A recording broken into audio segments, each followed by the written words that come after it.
এই আন্তর্জাতিক যোগা দিবসে সংবাদ প্রতিদিন আপনাকে দিচ্ছে ট্রেন্ডে থাকার আরও একটা উপায়, শারীরিক ও মানসিকভাবে সুস্থ থাকার একটা আনকোরা পদ্ধতির সন্ধান। হাইড্রোথেরাপি, সোজা ভাষায় জলকে ব্যবহার করে সুস্থ থাকা।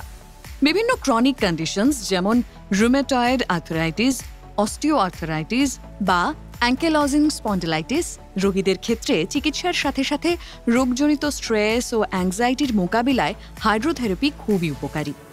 এই নুডল প্রেস এক্সারসাইজ বয়স্কদের ক্ষেত্রে হাঁটুর ব্যথা বা জয়েন্ট পেইন উপশমে উপকারী।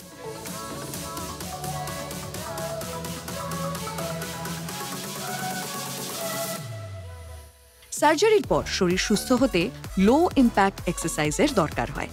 ফ্লোর এক্সারসাইজে যেখানে 3 মাস লাগে সুস্থ হতে, জলে সেটা মাত্র 15 দিনে সম্ভব।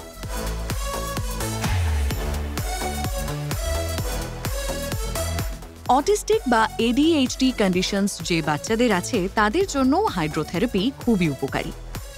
জলের মধ্যে তারাও খুব মজা করে এক্সারসাইজ করতে পারে। এই আন্তর্জাতিক যোগা দিবসে আমি চৈতালি সংবাদ প্রতিদিনের তরফ থেকে আপনাকে জানাচ্ছি, আসুন যোগাকে সঙ্গী করে সুস্থ থাকি। Yoga for one earth one health.